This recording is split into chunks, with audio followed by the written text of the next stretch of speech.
Welcome to another Acoustic Alternatives in Grove Studios. Grove Studios is a place in Ypsilanti that if you're in the Detroit or Ann Arbor area and need a place to practice, or maybe you're a DJ and you want to make a lot of noise and get your mixes down right before you're in front of a crowd, or you want to do a podcast like I do. These are all options here at Grove Studios, and that's what I'm doing today with a returning guest, which maybe you don't know this, but I don't normally invite people back, though this is the second time this year with the return of Brian Vander Ark, this time from Alto, Michigan. He could take the last train to Clarksville and be there in minutes, and Alaska isn't far away either, but Kyle Joe, formerly known as Chain of Lakes, and Kyle Rasche is here. But Kyle Joe is the current incarnation of a mighty fine singer-songwriter from the Michigan music scene. Welcome back, Kyle. Thanks, John.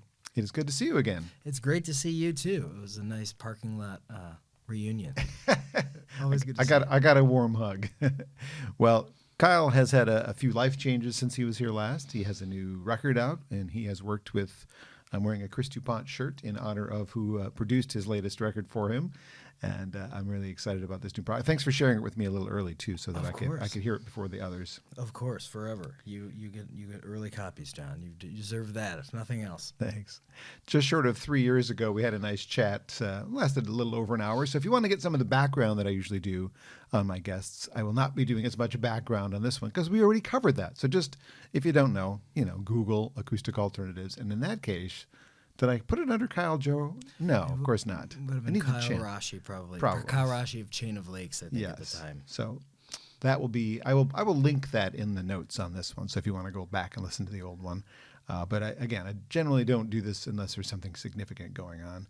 But Catch was a very significant record for me. That was the one that kind of turned me into a fan. I knew of your existence before that, but I heard that one, and there were a lot of things on that one that really grabbed me.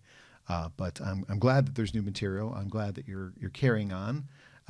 February 14th is when this new one came out, so it's been out for a little while. Valentine's Day album.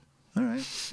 The least Valentine's Day album that you could release on Valentine's Day. We had a show with Spencer LaJoy and DuPont Phillips, and we could just call it the Weird Valentine's Day Show. It was my divorce record, it was Spencer's divorce record, and it was Kylie and Chris, who recently got engaged. Yes. Just getting together to celebrate. Both sides of the equation. Exactly. We had it covered, and it was in the back of a Unitarian church in Lowell to make it just as weird as possible. So that was how we celebrated our releases. Well, normally this is where I hold up a physical copy of the record and go, here's what it looks like, but there's no CD for this one, right? I think those days are over, John. I don't want them to be over. People make CDs still. They do. I know I need to make CDs. I buy them at shows, and they've gone up in price. I used to have like a $10, I don't think about it. $15, I'm probably going to get it. $20, I have to think a lot harder about it. Well, the weirdest thing happened with CDs because they used to be both how we got our music out there and we supported ourselves. Yes. They're no longer necessary to get your music out there. As a matter of fact, they're like outdated and kind of archaic to get your music out there now. But they've become a way that if we don't have a product to sell, that's how people support us. Yes. And CDs still work in a lot of rooms, and I think in the Folk Alliance and a lot of the purists that come to shows want to bring something home, and it's just become this thing that like we charge more for them now because that's how people are supporting us anyway. Right. You know what I mean? But they didn't become a more like valuable commodity at all. They just went up in price because every way that you can support an artist has been completely eradicated from the industry. I'm sure it's also a small batch costs more than a large batch. So you're not ordering 10,000, you're ordering 100 Sure. instead. Yeah, unless you're on tour. Right. Right. So there you go. Well, you brought a guitar. I did bring a guitar. You've got some new songs. I've got a lot of those. Yeah. Play me a song. Sing me a song. You're a singer. All right. Do me no wrong. You're the bringer of evil. No, wait, that's Dio. Yeah. This song is the title track of my new album. It's called Take It Easy. And it was the last song I wrote for this album. It was really kind of a transition away from a lot of what had originally been prepared for this album. And this song came about just sitting and kind of realizing a moment after a lot of it's been a big year, a lot of hardship and stuff like that, but I was just kind of sitting there noticing that like right then and there I was okay. Like everything was fine. And just like learning how to like breathe into those moments. Yeah, and this song came out, so it is a duet on the album with Kylie Phillips. But I'm going to do my best Kylie Phillips impression.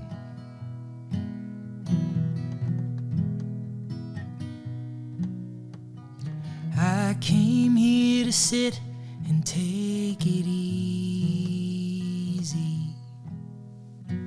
I came here to take it down a notch.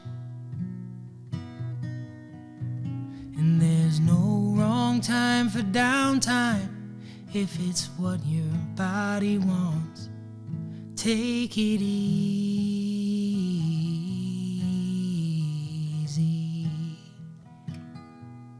Take it easy.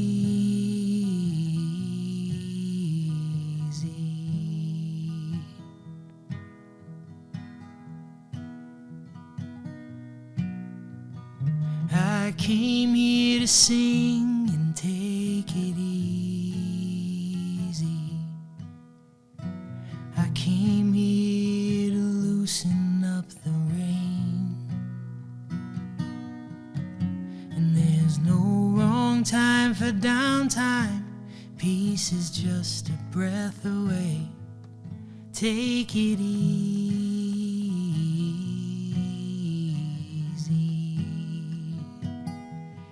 Take it easy.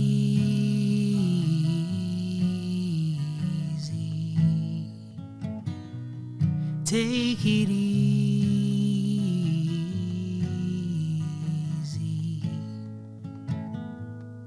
Take it easy.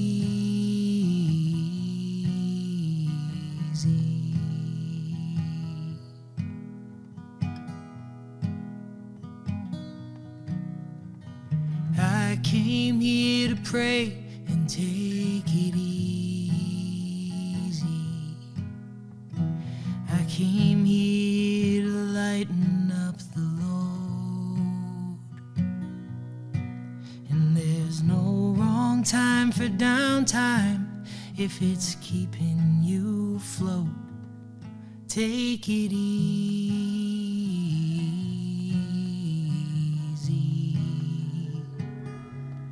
Take it easy.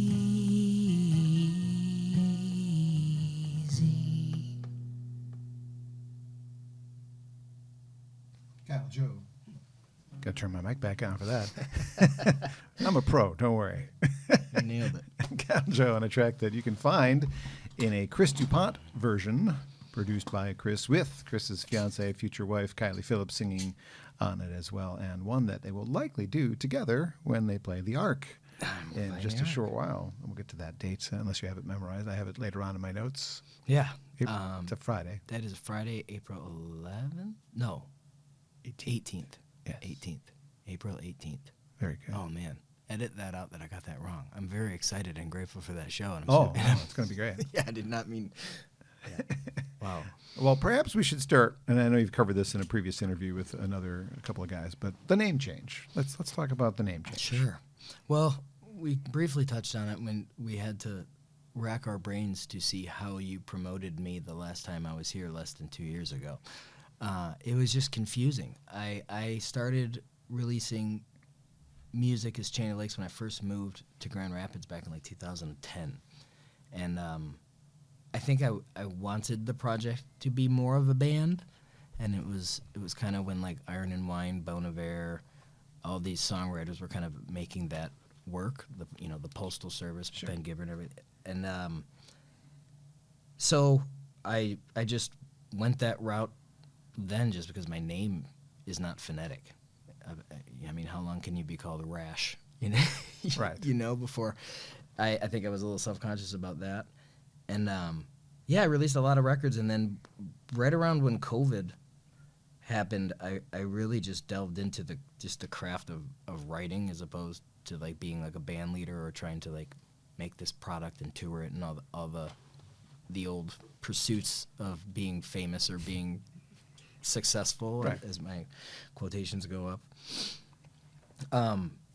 And I started getting hired for like songwriter retreats and workshops and stuff like that, and there was a couple contests that I won that were like under my regular name. So I was just having all of these things in my career happen that were really, really good, that weren't like centralizing to one band. You don't get hired to teach a songwriter workshop as a band name. True. You know, and then I was even like the songwriting accolades and stuff that were coming in were under a name that I had never released any music under. So it was just, I think it was a poor business. And then just to centralize it, it made more sense for me to just pick a name. And again, I didn't want my last name getting butchered on the radio.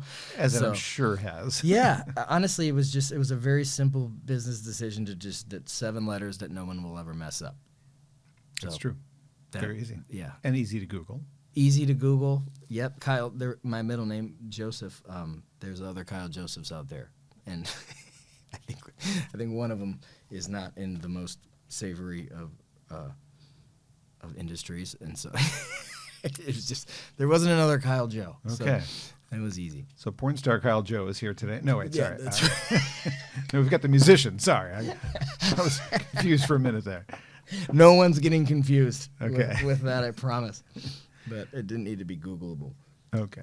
Well, you don't have to dig too deep into this if it's an uncomfortable thing. But significantly at home, you've also been through a life change. Yeah. A lot of changes on that front too, and just forging ahead, kind of rearranging the family a little bit, and big emotional stuff for sure that have made the creative pursuits like more important to me personally. I think as a therapy and as a place to go that's familiar, and also like really beautifully just kind of made a lot of like the validity and the validation experiment of going out and trying to find that elsewhere. It's kind of eliminated that from my life and kind of distilled it down to like what's important with my daughters and my wife, and just making sure that everything's good at home. But yeah, big changes for sure. A lot of the songs from your past, because you write about things that happened to you, and they might be about her. Are those songs? Sure. Are those songs that you can't sing anymore, or do you kind of detach yourself and say, well, somebody else has probably assigned a different human to this song? I think our job as songwriters at our best is to sum up the human experience in a way that is relatable. You've been very generous about sharing with me what some of my songs have meant to you personally. At that point, I'm not in it. There was a craft element to it, and certainly like I'm proud to have brought that to the forefront, but that doesn't mean that I'm where you are with that song. And I guess about isn't really the way that I go about it, but those songs are always going to be for her. Sure. And I love that. She deserved and continues to deserve every single one of them. So if somebody shouted out one of them, you wouldn't be like, nope, can't play that when it's uncomfortable. I have songs like that I don't particularly want to play, but none related to regretting expressing pure love in the moment.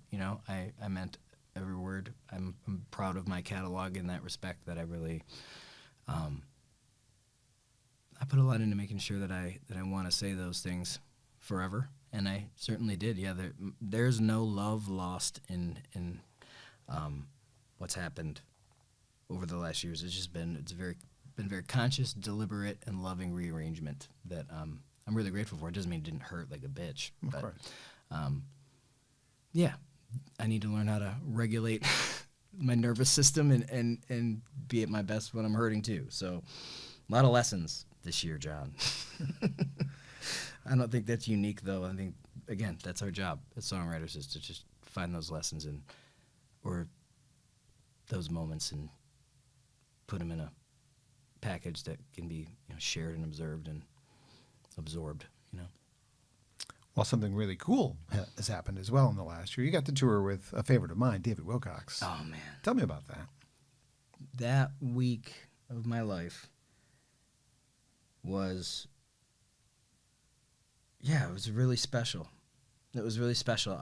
Just to spend time with a song man, and that's what David Wilcox is. For anyone who has not delved into his catalog, you need to set aside about a month just to hear every song twice, And I encourage you to hear every song at least twice, because that guy, he lives his craft. And that was, I think, the big lesson that I took away, is that if you want to be a songwriter, like walk through the world as one. You know what I mean? Pay attention. Our whole life experience is the data. So wake up and with intent go through your day with that craft and that mission or, blessing at the forefront. And he does. He is always mining, experimenting, practicing. He just oozes it, and to really be in his presence for that week and to see him validate that. I mean, I'm not at David Wilcox's level, but I certainly am in that mode a lot, and it's always been kind of a lot for the people in my life. I don't watch a game. I'm noodling on something while it's on in the background. I'm just kind of always in that mode too, and it's been it can start to feel like it's annoying for when you're coexisting with people that maybe aren't, and to just be with somebody that is totally down to keep nerding out about songs 24/7 and to just spend a week with one of the greatest, in my opinion, to ever do it was just, it was, everyone, mountain climbers have that one mountain in mind that they'd love to just spend some time on. Yeah. Getting to spend a week with that guy and just feel what he puts into the craft that I love so much was life-changing. It was really awesome. And he's just to have David Wilcox as a friend that I get to text with about weird song ideas, knowing that there's nothing that's going to be too weird for that. No, not got that guy. He's gonna throw it right back with a little bit of his own weird, and it's fun to write with him and make things, and you guys wrote a song that he put a Facebook video out of, and I don't think it's available anywhere but Facebook, which kind of bothers me, but I feel like it should be out there. It was Mustache and Glasses. He was really, really sweet. We just wrote and shared songs the whole time that we were on tour together. We ended up not even using a lot of our hotel per diems, and we would drive back to my apartment in Grand Rapids and call LaJoy, and I think Andy Baker came over, Travis Atkinson, Nikki D. He just wanted me to be gathering my songwriter friends to come over and share songs until 3 in the morning every single night, and we did so much of that. And he worked with me on that Mustache and Glasses song, and then he ended up playing it with me every night on that tour to start my show. That's great. And he was so generous with his audience and his time and his attention, and I was just soaked in love that whole week, and I made a really, really good friend who happens to be one of the greatest songwriters any of us know. How did he find you? Caraville Folk Festival?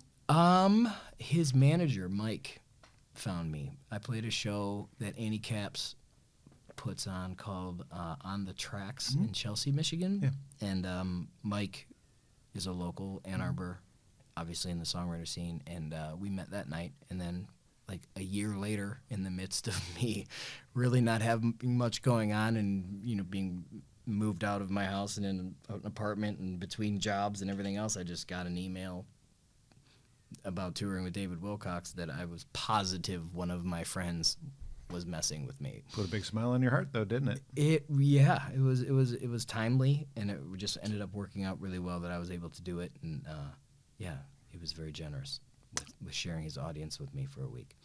It's not my interview, but I'm going to tell you my 2 quick David Wilcox favorite stories because I've had a lot of experiences with him, not touring with him. Early days of WHFR, which is a station that I worked at before you and I met. Mm-hmm. I had him in as a guest. He was one of my first bigger name guests. Mm-hmm. And I jokingly said, you wouldn't want to write a theme for my show, would you? He's like, oh, sure. And he just noodled something that ended up on his next record like the guitar part did. But he just did this stream of consciousness thing that he does a lot in his concerts. Yep. And then basically rattled off the tributaries that do this acoustic, whatever. And I used it every week for 10 years after that. Yeah. And then the next, several years later, when I'm working at the station in Ann Arbor that I worked at for 15 years, I had him there, and I said, hey, would you like to do an ID for my show so I can play it before your song? He's like, oh, sure. Well, it's not a well-known Monkees song, but there's a song that was sampled by Del the Funky Homo Sapien for Mr. Doubleina. Yeah. And one of my coworkers in my record store days used to walk around singing Mr. Bomarito, Mr. John Bomarito to the same melody. David obviously doesn't know my former coworker and did exactly the same thing in this ID for. Just, he makes himself open to songs. I didn't suggest it. I just Yeah. said, do me an ID, and he goes, Mr. Bomarita, Mr. John Bomarita. Yeah, Like, he does a lot of work at amazing. with mental health, where he helps people kind of craft that song that they need to hear. Yeah. And I don't know anybody. I've never met anybody with the catalog, not only like the vocabulary and the prose, but like the chords, melodies. He's pulling from such a deep well of resources to be able to channel that through, and he just lives with this big open heart. And it was such a lesson for me. But that dude, I watched him in 5 days probably make, I don't know, 10 or 15 of those songs you're talking about where like he'd just meet somebody and be like, what are you thinking about? And then Boom. write him a song. Yeah. It's just like part of his practice. It's totally his life's work. Do you have another folk hero you'd like to do that same kind of trip in your life with? Good question. I would love to do it with David again. Oh, well, I mean, you've already done that. Oh, man. I think that, yeah, certainly. All of them. Anyone who writes things that makes me feel things, I can spend time with. I think that's one of the things that's been the big gift of this craft, is that songwriters, other makers, are my favorite people to be around. Okay. There's just already this vulnerability that we all have to be asking people to shut up so we can sing about our feelings. Like, if you think about how narcissistic that is in any other arena. It's like, hey, guys, everyone be quiet. I'm going to sing about myself for 3 minutes. And I need you guys to stare at me and shut up. There's already that vulnerability of sharing it. And I think singing inherently is very vulnerable, too. Get people to sing and dance. And it's, yeah, just the fact that it's already so tender, I think, that I just am able to connect with songwriters on a deeper level. And that's pretty much the only kind of level I want to connect on these days. I'm bored with all the other stuff. Well, you got out of it by not naming anybody specific, so I'll let you grab a guitar. Okay. Is that how I get back to my instrument? I just have to You didn't say dodge your question. John Gorka or somebody amazing. Oh, and let me say someone then. Someone that's still alive that I would have, Into the microphone would be helpful. that I would have the opportunity to tour with. Jeffrey Martin. Oh. I don't know Jeffrey Martin. Jeffrey Martin is a Portland songwriter who put out a song or a record last year called When We Left the Garden that I didn't listen to anything else for, more than a year. Sounds like I have some homework. He can channel. He's a deep feeler, and and you believe every word, which is right up my alley. Yeah, I would love to spend some time with that guy right now. All right, tell me about the song. Oh, this song is another one from the album. It's called Line of Work. And, it talks a little bit about that songwriting craft and how sometimes you're going through things where you don't really want to share what you're making. This is the first time in my creative life where I was feeling like I was making things that might hurt feelings that I really cared about and loved. And that's not a great relationship with your art when you're having to protect your favorite people from it. So this came out of it, and I'm grateful for that. So, yep, it's called Line of Work.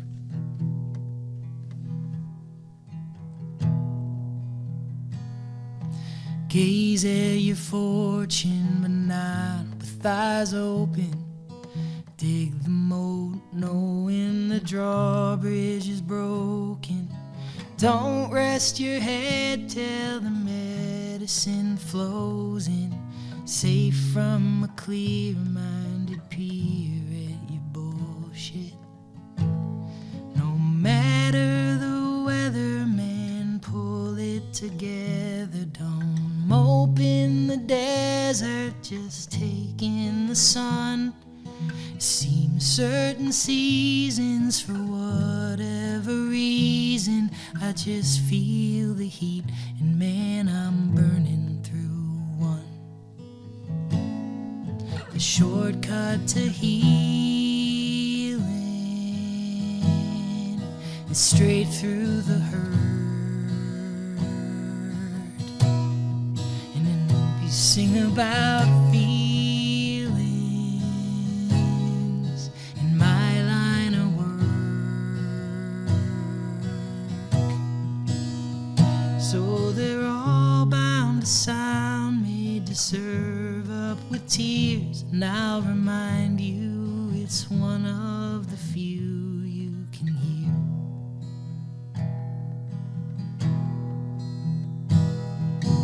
My Irish roots mixed with lack of composure to produce this bona fide guaranteed ghoster. Retreat keeps peace in my most sacred corners, safe from the minds I'm inclined to trip over. Beg me to go and forgive me for skipping it. I'll write a note of contrition I'll never send, and take it in through the cracks in the door. There's no sense settling, you can't stay here no more. The shortcut to better is straight through the worst.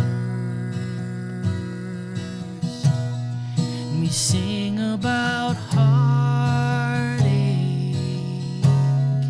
in my line of work.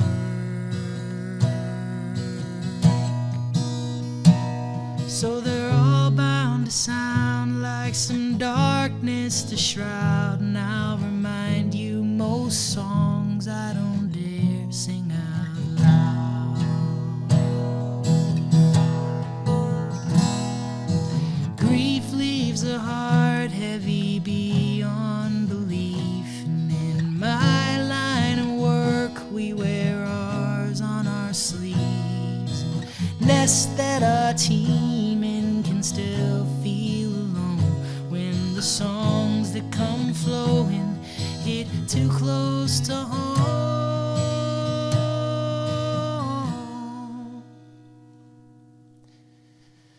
The shortcut to calm is straight through the fits.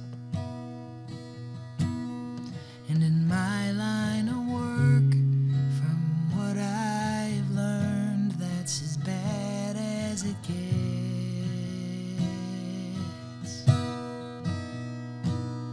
So with heart wide open to what might fall through, I sure hope a song shows we can both listen to.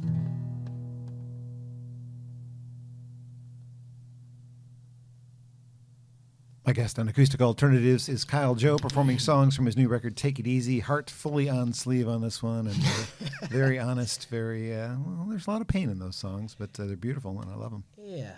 Thanks for doing that. Thanks. Grove Studios has been the home of the podcast since I started doing it with, actually, Chris DuPont as my first guest back in the fall of 2020. You may remember the fall of 2020. We were wearing masks then. Yeah, I bet. And they've been a great home for the podcast for, I would say, 95% of the 70 or 80 I've done now. It's 80, I think we're on now. And they've been great hosts and continue to support me and give me a chance to do this right here in this room, even though we were down the hall, one of the many other places you as a musician. If you were coming with a full band, Kyle, and you wanted to practice before your ARC show with a full band, like, where are we going to practice? 24/7 operation, keypad, you can come in whenever you want, just pay for your hour, get here, do your thing, leave. Keypad, it's so simple. So whether you're a musician, DJ, podcaster, they've got a space for people like you and me to do this thing. So I'm so I've grateful. heard nothing but great things from so many peers and colleagues that use this space. Yeah, they're super nice, super nice. So glad to be part of it. The family, I guess. They treat me so well here. So anyway. Good. So you got some gigs coming up. We talked briefly about the ARC one. People that are seeing or hearing this before April 5th, fellow Kerrville songwriter R.O. Shapiro is playing with you. R.O. Shapiro is coming through Michigan. We actually had to cancel that leg, but he's going to be up at Blissfest in July. Oh, so the and dates he's a that I very saw. good friend that I need to update that as of yesterday, actually. Oops. But he is going to be in Michigan at Blissfest, and he is such a treasure to behold. I encourage everybody to look up R.O. Shapiro, and I've had the pleasure of touring with him. When you were actually asking me about like my bucket list touring folks, like Gene Rowe and R.O. and Javier and all my Kerrville friends came into my mind. I was like, I want to just say that I want to do it with them again. But he is one of them that I really treasure. A very good friend. Saw him with Rachel Davis last year or the year before. So yeah, I got exposed. Such a great tour. Yeah. Yeah. So RO, and then I'm playing April 11th with Spencer LaJoy and my friend Jeremy Facknitz, who's a Kerrville veteran as well, and that's at the old 7 steps up, the new Temple Lounge. Temple Lounge. Haven't been there since it's been redone, but I've been there. Everyone should please make a trip to Grand Haven, Spring Lake area, and see a show there. It's so special. Yes. Chris is doing such a great job in putting all of his love into that space, and yeah. My dear friend Cheryl is helping out. She's part of that team. Oh, good. Yeah. Grove. Oddly enough, I'm in Grove. That's her last name. Awesome. No, that space is really, really special. I'm very, very excited for that show. Give me a little send off for LaJoy before they move out to California in May too. I'm missing out. I have not done the Spencer LaJoy thing yet. Oh, we'll get you there, John. Okay. It'll be worth the wait, I promise. Spencer's got to get over here, I guess. Mm-hmm. You're also got something with a longtime favorite of mine, Jen Siggett's, coming up on your schedule. Yeah, at Salt of the Earth. That's going to be my first show with Alex, too. Okay. Yeah, that's always a really special room. It's cool to... There's something about full bellies and folk audiences. There's something to it, and that's a good place to get a nice full belly and, really intimate space. I love that space. And we mentioned the big one at the Arc with one of the other people who've been on twice, but she came as a solo artist once, and then we had sort of a combined, before there was a DuPont Phillips, they both were promoting separate new EPs. And well, let's do this. We'll come to your basement. And I don't want to out you, John, but I think it's pretty obvious. All you have to do is change your professional name, and then you get to come on Bomberadio's podcast again. Me and Phillips got it down. Kylie Phillips is one of the best singers I think I've ever shared space with, and just a really, really sweet person. Talk about somebody who makes it safe to bring what you got and make things that are vulnerable, and she just does that so easily with grace, and I really, really, really love her. I discovered her when she was still in high school, when I was working at the high school radio station. So, wow. Yes, I've known her for... So you get some credit for this rising star, John? No, I've just been behind her waiting for this to happen.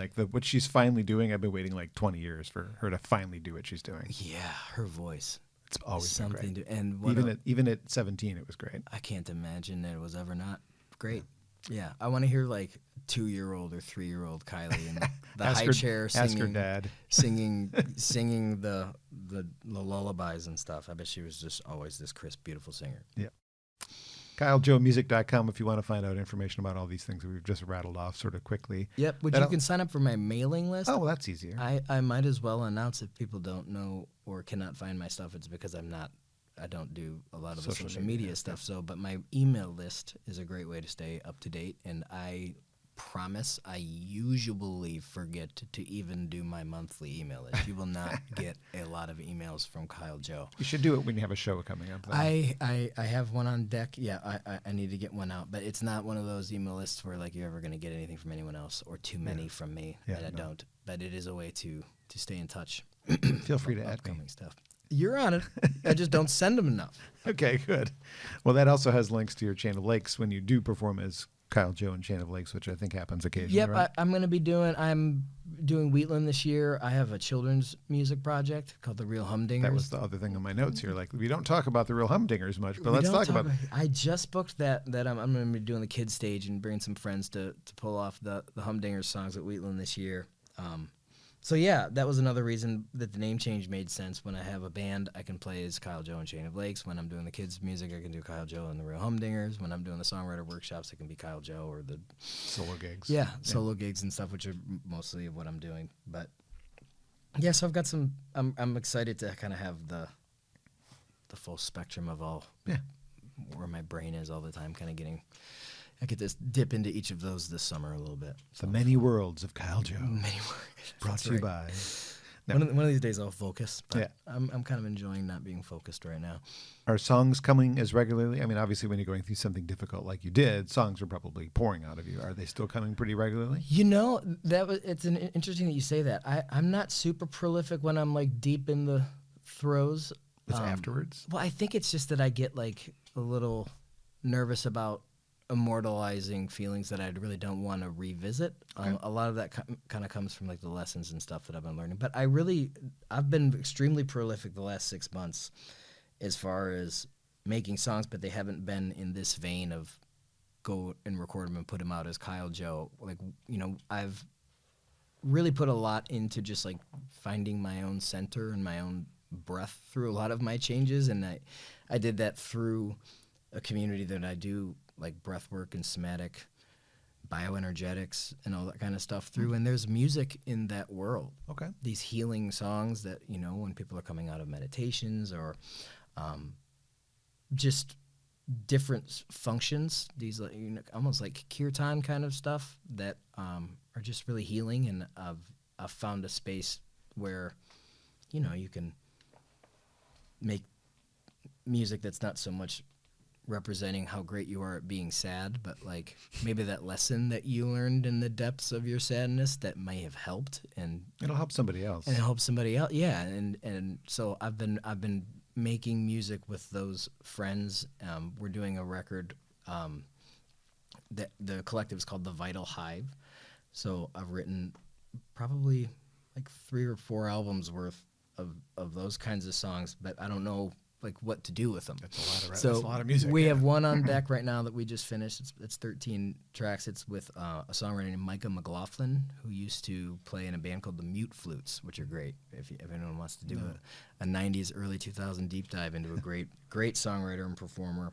And my friend Matu Etienne is in that group as well. And yeah, we've been making a ton of music. It's just in a kind of a different world, and we're releasing and touring isn't really. It's more like hosting song circles and stuff. Like we just hosted a big equinox celebration, just like singing spring in and celebrating the changing of the seasons and everything else, and just that kind of world. So I've been making a ton of music, but it hasn't been how I've ever done it before. So. Well, I know we talked about this last time. You're in a songwriters group, and you guys kind of share ideas and give feedback on each other's songs. Yep, I haven't done that since I left Facebook a couple years ago, though. Really? Yeah. So this new kind of like the song circles and stuff has kind of been my intimate community that I'm interacting with more, because the social media stuff just doesn't work for me. Okay. And I have no judgment against anybody that does, but it's just not. It doesn't get Kyle in his healthiest space, and it's with all the world has a lot of stuff that you can focus on that's not positive. And while I fully honor the privilege that I have to not pay attention to all of it, it's just not healthy for me.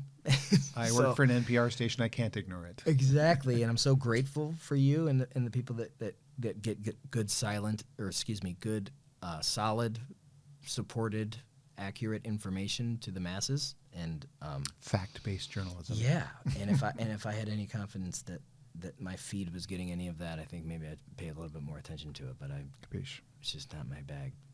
Well, I was going to ask a question. I guess we'll go back to when you were part of that songwriter group. Yeah, you guys gave feedback to each other on your own songs. Did you ever consider taking in fan feedback on those songs?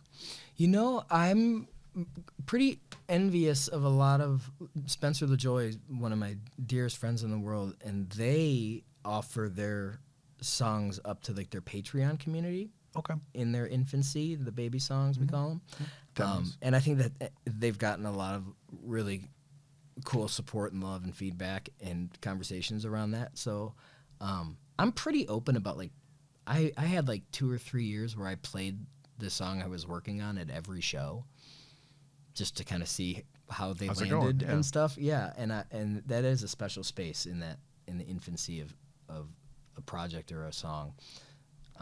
But yeah, I would have to get online, and I just don't. It's not a real place. It's not a real place, so I'd like to stay in the real place that I'm living. Okay. Have you got a ton of unfinished songs? Do you have like a notebook or a phone memos of? Yeah, I was I got a new computer, and I was syncing my notes up to the computer, and like just like 3 or 4 really old notes came to the top for some reason, and I was like, oh wow. And so I just did like a little scroll, and there's 600 or 700 little note files, and then I have the audio things. You're driving in the car. Oh, don't want to forget this. Yeah, lots and lots of those. Yeah, I mean, there's a lot of unfinished songs. I'm not really sure what the next move is as far as recording. I think I might do a Heart Songs album.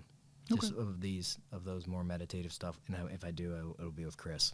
Oh, that makes sense. Because I just love that human being, and working with him is such an incredible experience. I bet, for sure. All right, think about this more from the I could pull this off as opposed to it's my favorite album. If you would do an album from start to finish and maybe record it or maybe just do a live show, you decide on that when you answer. But like if there is an album that you think you could do justice to, what album would that be? As a cover? Like cover the whole album? Yeah. Again, I'm not saying what's your favorite album. I'm like what you have to be able to do the album justice. That I could do justice to. Or put your own spin on and feel like you own it. It's really when you do a cover, isn't that the best way to do it? Yeah. I love finding songs in a very specific genre where like the presentation of the song, either be the instrumentation or the production or the style of like singing is very at the forefront, but discovering that like that song at its bones is like a really, really good song. And I have really discovered that with Billy Joe Armstrong's writing. Okay. From you Green Day. You mentioned him in the last interview. I love playing those songs stripped down. So I think I could do like a pretty great cover of Dookie or something like That'd that. be fun. I mean, they might not that you necessarily want to be like the guy known for doing that, but that might open a door to get you more attention. I'd love to be the guy known for doing that. I love those songs, and yeah. I just meant you want to get known for writing your own songs. Sure. Too. I mean, you don't want to become a national touring artist if that's even in your sights because you did a covers album. But sure. Sometimes that opens the door to somebody finding out about the other stuff you've done. That's what I'm saying. But I really, that's funny. Did I really bring up Billy Joe Armstrong in the last two? You did, yeah. In fact, Rick, one of the owners of the studio, commented on like, oh, I love Billy Joe's writing as well. So if you look at like the Facebook video for what we did, or not the Facebook, the YouTube video, it would say, Rick saying. I would do something with those old songs, or maybe like a great hip hop artist that I think just really uses words well to try to like repurpose those into another style, just to highlight the great writing. Because I just like good poetry, good poets, Well, Take It Easy is your latest collection of poetry put to music. Mm-hmm. What song would you like to do now?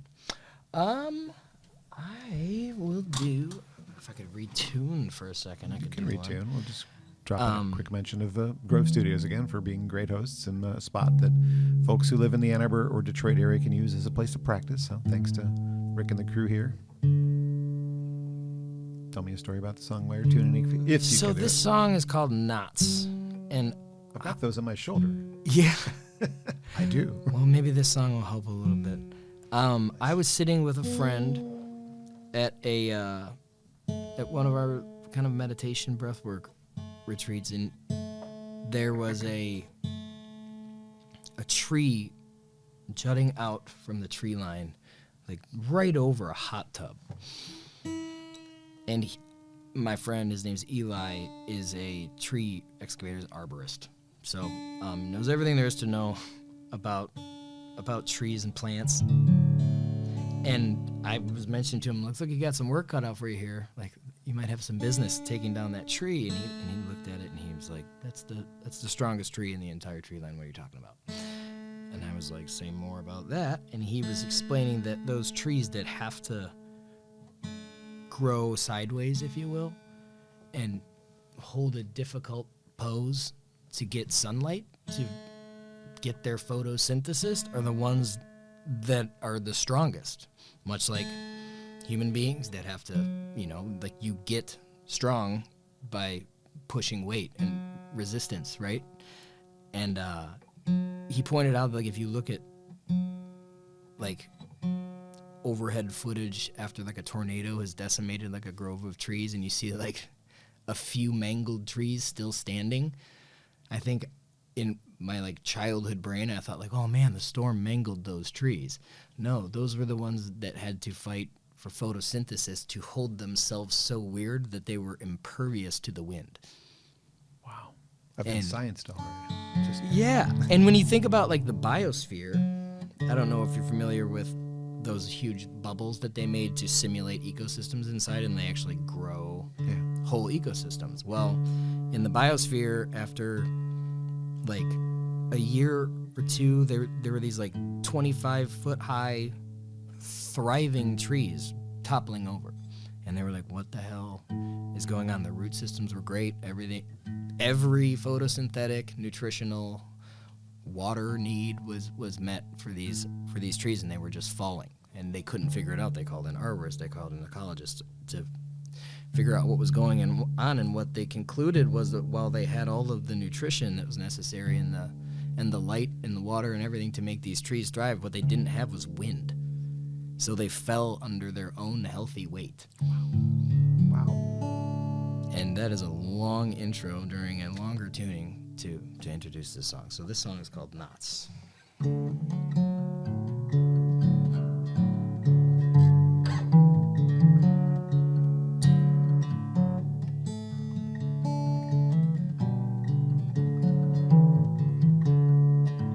I've been changing my mind about posture. We're all growing toward our moment in the sun,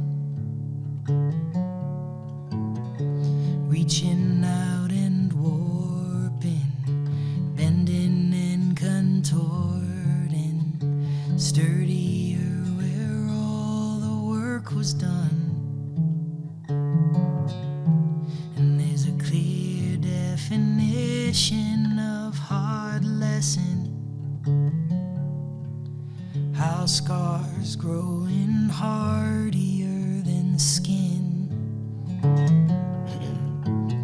how it takes all I've got to drive a splitter through the knots, fiber where the wood lost her limbs. There's no weakness in growing sideways. If you can't see me, I can't see you. Tall and straight makes lovely banisters, they say. But show me who's been through a thing or two. Show me who's been through a thing or two.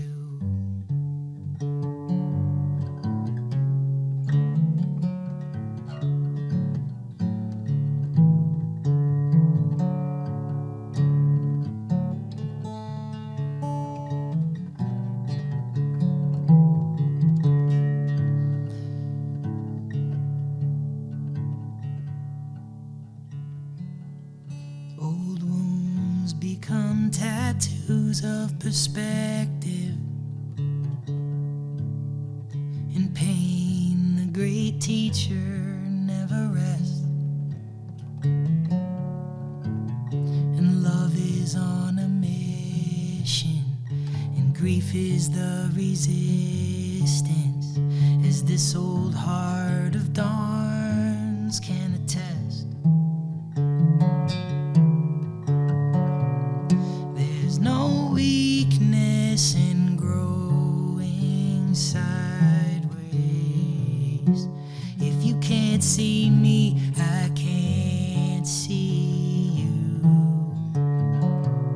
Tall and straight makes lovely banisters, they say. Still stand up, turn and face. Stay curious, stay patient, stay safe, and stay grateful for the work and not the pay. Stand proud, stand anyway. There's no weakness in growing sideways.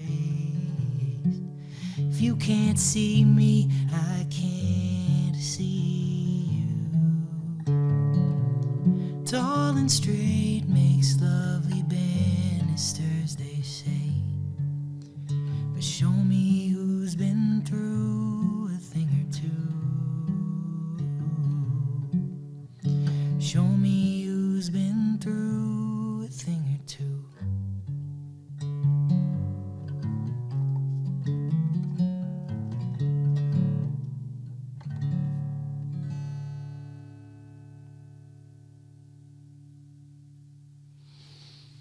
track is called Knots. You can find it on the newest Kyle Joe EP, the first Kyle Joe EP, technically. The first one. Because it's nothing else under that moniker. It's kind of nice to have a debut album 22 years into writing songs.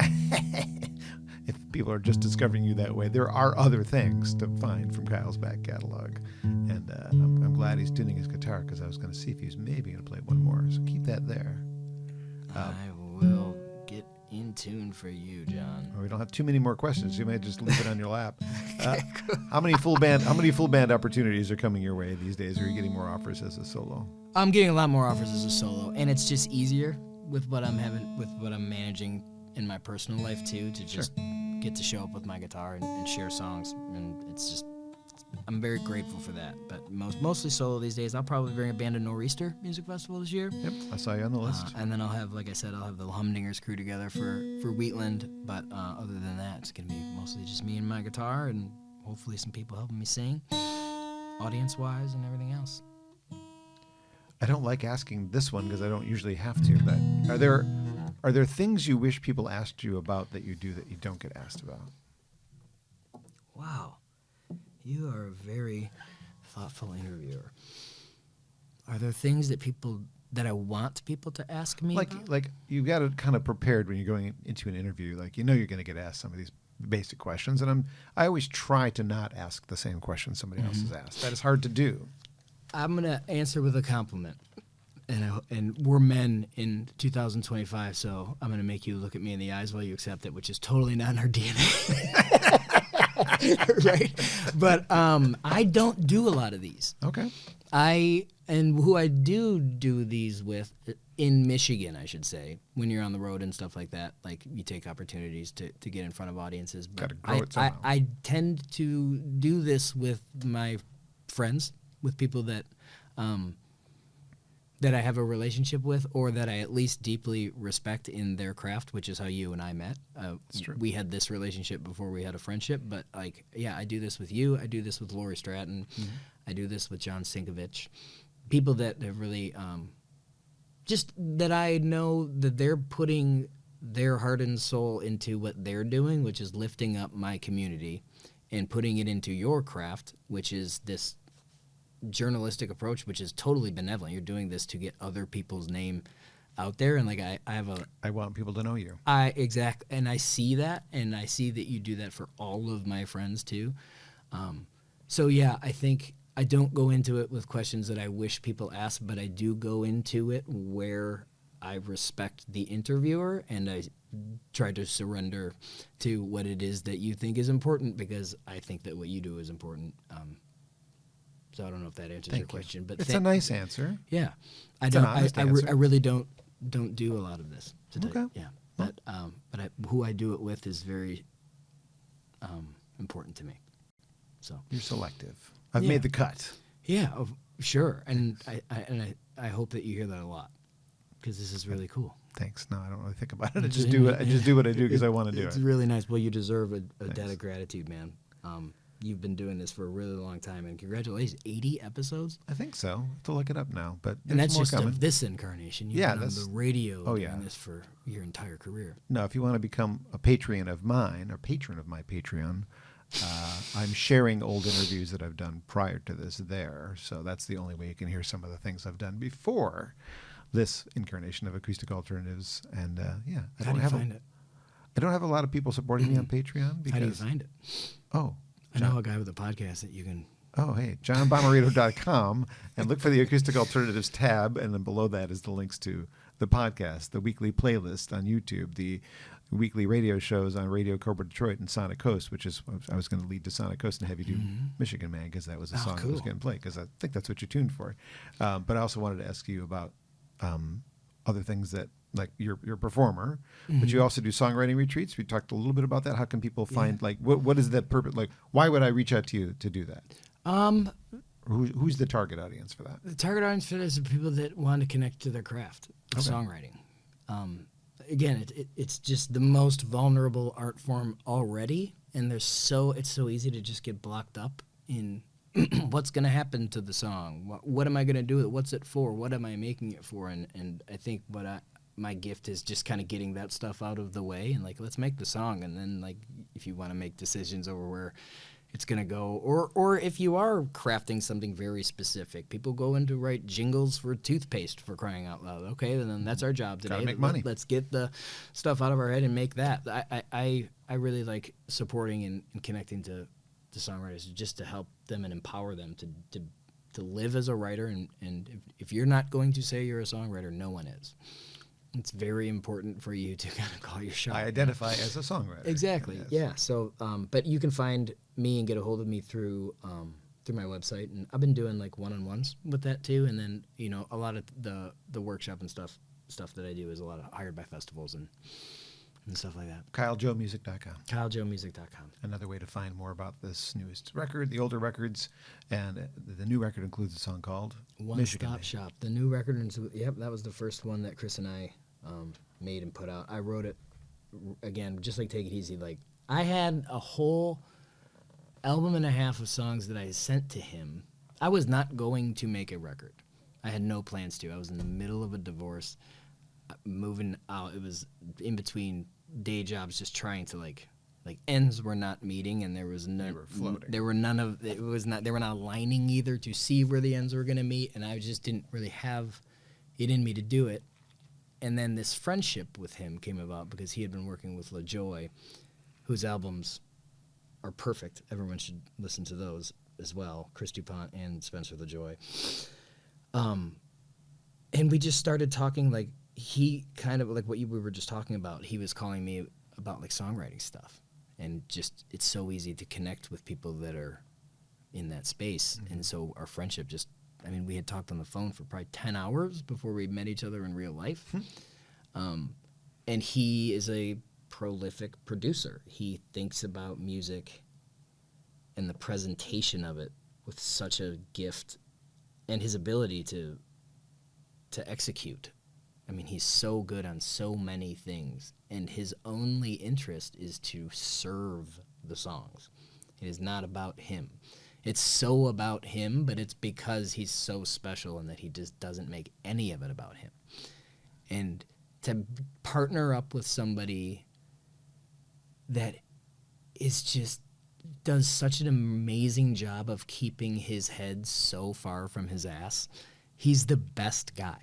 He's the best guy. He's the best friend. He's a wonderful partner too, who's another one of my best friends that makes it very easy to love people. And he was recording in his home when I got to do that. So I got to kind of take a weekend away and go, and I had this pile of songs that I had sent him, and Chris is an over-preparer. He's ADD in the best way, that when he's working on your thing, it's hyper-vigilant, just like me. And I had sent him probably 15 or 16 songs. He had done all the pre-production. We had a list of 5 that we were going to do, and then I'm Kyle, so I decided to write 15 songs in the 2 weeks before we were supposed to record. Sure, why not? And I'm also Kyle, so I didn't say anything to him because I don't take any space for myself. And I showed up and was just like playing Michigan Man on his couch, like tuning my guitar to record his other ones. And he's just like, "What's that?" I'm like, "Oh, I have a bunch of new ones, another project." And he's like, "Well, what are you excited about now?" And we just started to talk about that, and we ended up making a completely different album of those songs, basically wasting his time that he had spent preparing for it. But there was never a second of that. It was just like he just met me as an artist where I was making these things from, and he wanted a part of that new excitement. And like, it's the best thing I've ever made. Not because of me, because of Chris, I think. He is masterful, yes. He's just a treasure. Yeah, I'm like, I don't know how to exude the gratitude I have. That I even have this album made is totally his fault. Yes. Yeah. Well, what about the songs you were going to do? What happened to those songs? I don't know. Nothing yet. They're still out there. They're still there. Okay. Yeah, we talked about it before. I'm not in this to collect songs. I'm in this to like make them. So I have a weird relationship with like stuff that's finished that it's just there, Okay. you know? Yeah. They're immortalized. I've gotten talked into like making sure that like I have them. They're in notes files on the cloud now. Okay. But yeah, I don't know. Maybe If you do a Patreon page, maybe those are some of the rewards. People can hear those songs yeah. exclusively there. that would be a cool. There you go. I just need someone to run a Patreon page for me. Okay, that's true. You're not a social media guy. No, Well, I'm not an admin guy. Yeah. Well, maybe I can Talk help you. to every boss I've ever had about I expense can help reports. you. All right, Michigan Man, do it. Yeah, cool. This song came right as I was getting ready to go into the studio. I was on a friend's land who had let me come in and stay there for a while and really just like connect to the earth and to myself, and just he has this cabin on this beautiful spot. And one of my very special teachers in my life had been talking to me about being like of somewhere and from somewhere, and like what that means, and like, do you know what the birds' songs are that live in your yard, like your physical neighbors? Do they know your song, the plants and everything else, and just kind of like what it means to be of somewhere. And I wrote this, and I recorded kind of like a rock version with Chris that I really, really, really, really love. But there are 2 other verses to this song that are not on the album that are going to actually be on that Vital Hive album. I guess I'll play the full version for you. This will be the world debut of the full Michigan Man. Only on Acoustic Alternatives with John Bomarito, where you can also find a catalog of old interviews if you follow him on Patreon.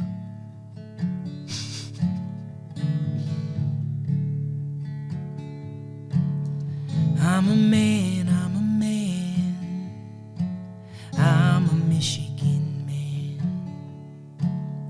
I am water, I am wind, I am of this land. And I am carved from the eyes into a sacred hand. Hold me over your heart, I'm a Michigan. I'm a Michigan man.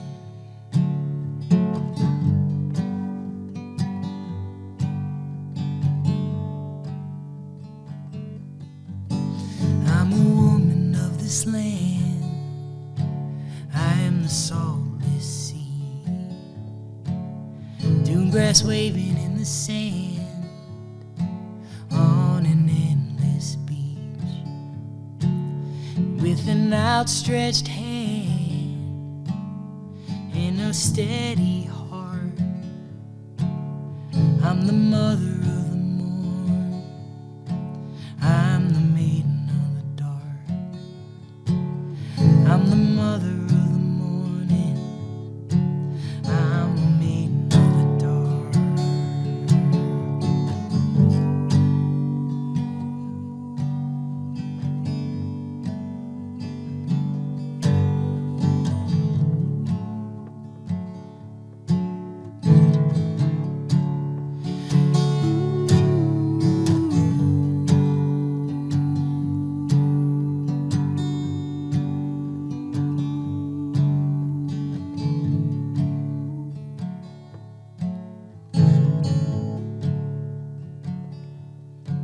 We are a family who thrives. We are the Michigan tribe. We're the siblings of the streams. We are the buzzing hive. Where the seasons change, where the choices to grow. With the water on our side and each other to hold. With the water on our side and each other to hold. Hold me over your heart. Hold me over your heart. Hold me over your heart.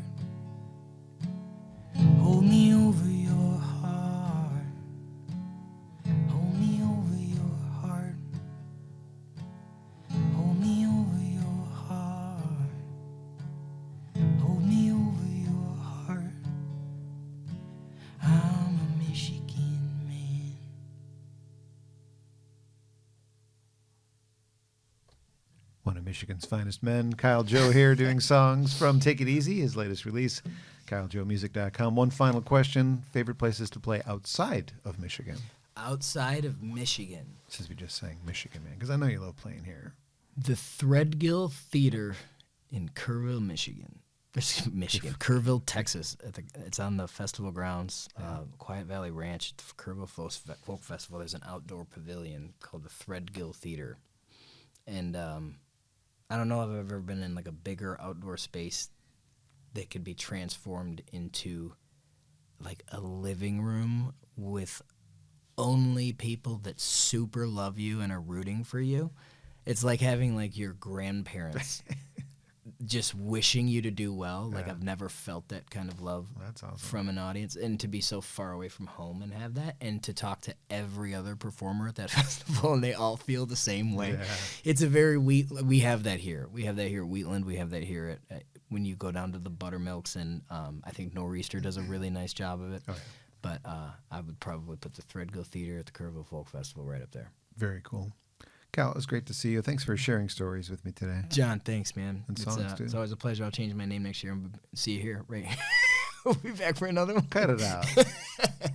I appreciate you having me back, man. It's very special. You bet. KyleJoeMusic.com. Links in the the comments area, not comments area, below the title of the video, you'll find links to our previous interview, links to his website, links to Grove Studios, which is where we've been doing the podcast for almost 5 years now. Jeez, oh Pete. Thank you, Grove Studios. Thank you so much. And then you'll find, if you want, you can support me on Patreon as well. I'll put that down there because Kyle was kind enough to push that on me. Please support people that do what John do. Couple more. Anyone that likes anything that I do, it doesn't get heard or anything without the collaboration with you. So thanks, man. Coming up, presumably, unless they get canceled, because that happens sometimes, I have Fox and Bones, a duo that I met a couple of years back that want to get on, and I like what they're doing. And I've been finally able to lock down Noah Guthrie, another national touring guy. I think he's nice. From Kentucky. But I'm one of those artists. I first discovered him doing really unique covers of songs. Oh, nice. But his original music is really good. Just great tone to his voice. He was recognized by his peers, I suppose, by getting to perform as one of the actors on the final season of Glee, a show I never actually watched, but like what he was doing got enough attention for him to get to that.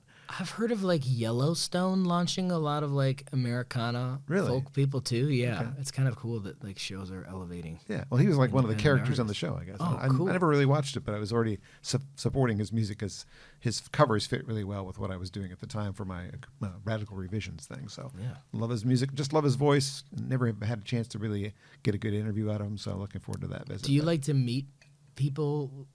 I guess like we had the luxury of knowing each other before we did our first interview, but it was kind of in industry talks. Do you try to meet people on the microphone, or do you like to kind of like? I think I probably get a better conversation when I have already met you. Got it. I think, although that was not necessarily the experience with a local band that I didn't get to do the performance part with. So when I was first starting to do this, Grove was having me down the hall, and they had done a concert. Maybe you've never seen the back of the building here, but there's like a little courtyard area. Cool. And they'd been holding some concerts out there, and there was a band that they had out there. They said, they'd be really great for your podcast. I'm like, okay, well, let me check them out. There's not a lot of music. They still don't have a lot of music out. And so really all I did was an interview with them, and had never met them before. Hadn't really heard much of their music, so it was a little tougher to do that. And then we just kind of pasted the live performance at the end of it. Yeah. But we did have a really nice get to know each other conversation that I think turned out pretty well for a couple of people I'd never met before. I can see that being awkward, and no artist likes when interviewers are like, so how would you describe your music to an audience? It's like, you do it. You're the interview. Yeah. No, I don't. I wouldn't like to describe my music to an audience. Yeah. Anyway. All right. Well, so those are coming up, and good luck. Those are ones I'm looking forward to, and more. I've been approached by a few other people I've been feeling out, so maybe some more stuff coming. We got to get LaJoy in here. Yeah. When is the move? In May. Oh my gosh. They tour for a living and are from here. So off microphone. We'll get off. You got it. Get off that tangent. Thanks you for having me, man. You bet. Thanks for listening, everybody, and keep following the page. You'll find more. Thanks.